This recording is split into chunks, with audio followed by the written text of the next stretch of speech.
योगी सरकार के एक मंत्री ने बयान दिया कि दाल 100 रुपए से नीचे है और फिर उसके बाद बड़ी जोर से हंसे भी। इस पर आप क्या कहेंगे?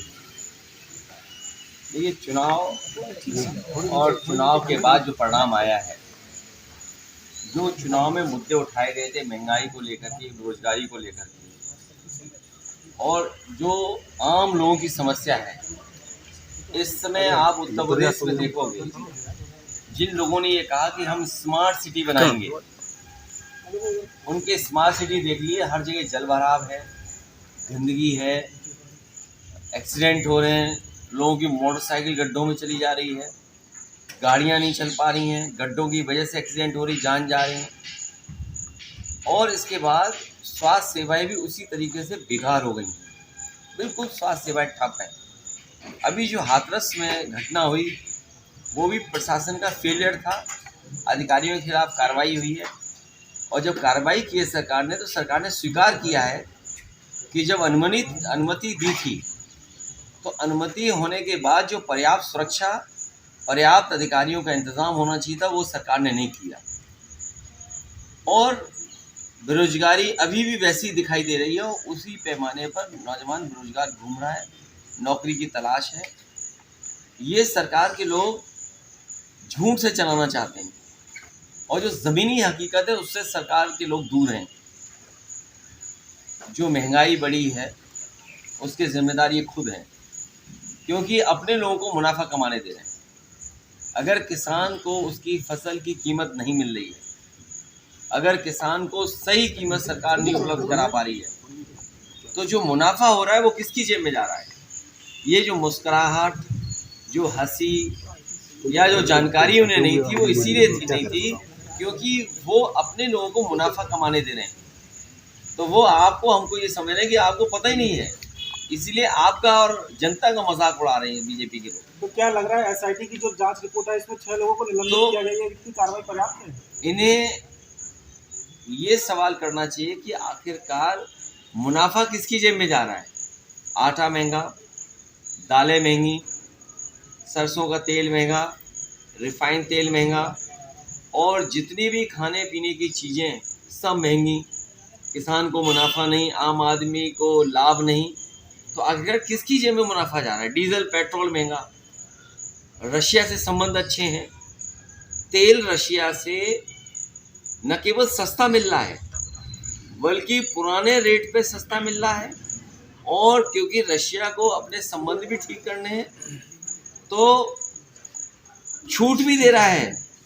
सोचो, छूट मिल रही इनको, पुराने रेट पे मिल रहा है, फिर भी डीजल पेट्रोल जनता के लिए महंगा, तो मुनाफा किसकी जेब में?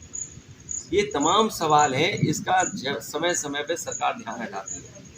प्रधानमंत्री जी यूक्रेन गए हैं वहाँ पे, लेकिन उनके जाते ही रूस गए हैं वहाँ पे मिसाइल अटैक होती है यूक्रेन में, उसी वक्त पे कैसे दिख रहा है? अभी इस पे कोई भी स्टेटमेंट नहीं देना है।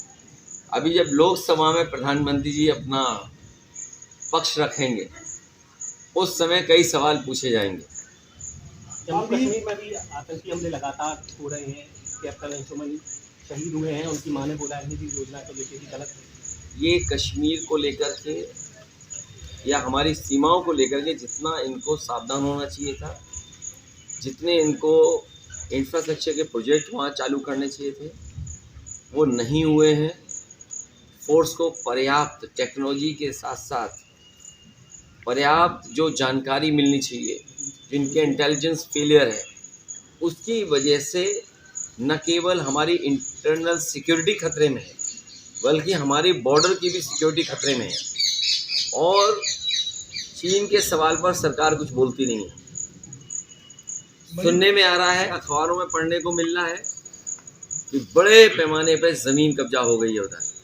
आपके कई अखबार के साथी हैं जिन्होंने खबरें भी बनाई हैं और चलाई भी हैं, और सुनने में आ रहा है कि आज जो खबर आई है कि ज़मीन का सबसे बड़ा घोटाला और ज़मीन को भूमाफिया, ये अभी तक तो दूसरों को कहते थे, वो इसीलिए कहते थे कि आपका ध्यान दूसरी तरफ चले जाए, लेकिन जैसे सच्चाई सामने आ रही है, सबसे बड़ा, सबसे ज़्यादा ज़मीनों का काम करने वाला कोई अगर है तो वो भारतीय जनता पार्टी के लोग। लखनऊ में आज नियुक्ति पत्र वितरण कार्यक्रम था जिसमें मुख्यमंत्री ने कहा है कि पहले सरकारों में लूट होती थी, चाचा भतीजे लूट करने के लिए निकलते थे भारतीय जनता के। आप पत्रकार साथी जानते हो कि कुछ कपड़े पहनने के बाद किसी को झूठ नहीं बोलना चाहिए। हाथरस में जो वस्त्र होते हैं, कई बार वो वस्त्र इसकी भी पाबंदी लगाते हैं कि आप झूठ नहीं बोल सकते, आपको सत्य ही बोलना पड़ेगा। तो कम से कम अगर वो खुद नहीं बोल सकते हैं तो उन कपड़ों का ख्याल रखें जो उन्होंने वस्त्र धारण किए हैं। और ये अपना छिपाना चाहते हैं कि हाई कोर्ट ने कॉपियां बदल दी। आपको जानकारी होगी कि कितनी कॉपियां बदली गई, और ये हर नौकरी में इन्होंने घोटाला किया। ये हर नौकरी में इसलिए घोटाला करते हैं क्योंकि इनके अपने लोग कैसे एडजस्ट हो जाए। मेरे पत्रकार साथी जी न्यूज़ वाले, मैं कहता हूँ तुम बहादुर आदमी हो, सैफई मेडिकल यूनिवर्सिटी में जाना और एक एक बच्चे से पूछना, राजस्थान के जो बच्चे वहाँ नौकरी पाए हैं उनसे क्या वसूला गया है या उनके कोई वजह रही होगी जिसकी वजह से उन्हें सैफई के मेडिकल यूनिवर्सिटी में नौकरी मिल गई। जब इतनी बड़ा सवाल आपने पूछा है तो मैं जानता हूँ तुम बहुत खोजी और बहादुर पत्रकार हो। सैफई बहुत दूर नहीं है, वहाँ ज़रूर जाओगे और ये जानकारी करोगे कि क्या वजह है कि सैफई मेडिकल कॉलेज, उसमें कुछ एक ही कोचिंग थी, इतने बड़े पैमाने पे बच्चों को नौकरी कैसे मिल गई। न केवल सैफई मेडिकल कॉलेज यूनिवर्सिटी में बल्कि लखनऊ में, पीजीआई में। ये इसलिए हो रहा है क्योंकि ये आरक्षण नहीं देना चाहते। जनसंख्या को लेकर के जिक्र किया गया, वो किताब हमें भी भेज देना, वो भी हम जला दें।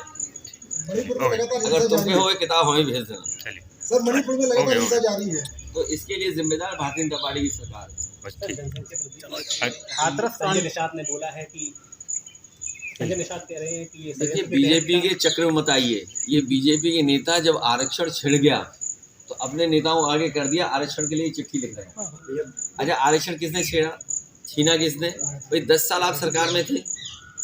तो इसलिए बीजेपी की चाल से बचना। बीजेपी के अपने ही नेताओं को आगे कर देंगे और आपको गुमराह करेंगे, आपका साथ ले लेंगे। इसलिए इस साथी ने बड़ा अच्छा सवाल पूछा है कि भाई नौकरी को लेकर के, तो मुझे उम्मीद है कि इनका चैनल और आपके जितने ये चैनल हैं आज ही से लग जाएंगे इस खोजबीन में और आज ही से भारतीय जनता पार्टी का रंग बदलना शुरू कर देंगे। हमें उम्मीद है ये आप सच्चा ईमानदारी वाला काम करेंगे। हमें पूरा भरोसा है इटावा के चंबल के पानी पीने वाले पत्रकारों का कि ये लोग बहादुरी से काम करेंगे। हाथरस में जांच हो रही है एसआईटी की, उसमें मायावती ने सवाल उठाए।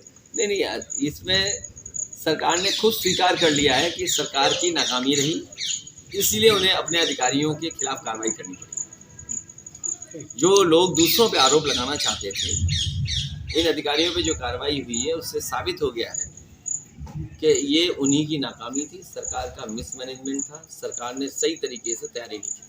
बच्चे के सर्वांगीण विकास के लिए चाहिए एक मजबूत आधार। प्रवेश हुआ प्रारंभ। Ramanlal Shurawala primary school, smart age learning classes, music and sports classes, air condition classrooms, अनुभवी certified teachers, English and personality development classes, कक्षा प्रथम से कंप्यूटर शिक्षा का ज्ञान, प्रत्येक महीने पीटीएम, प्रतियोगी परीक्षा की तैयारी कराना, शारीरिक विकास के लिए आउटडोर इंडोर गेम्स, आधुनिक सीसीटीवी कैमरा से सुसज्जित प्रांगण, जनरेटर की सुविधा, excellent transport facility, homely environment. Ramanlal Shurawala primary school.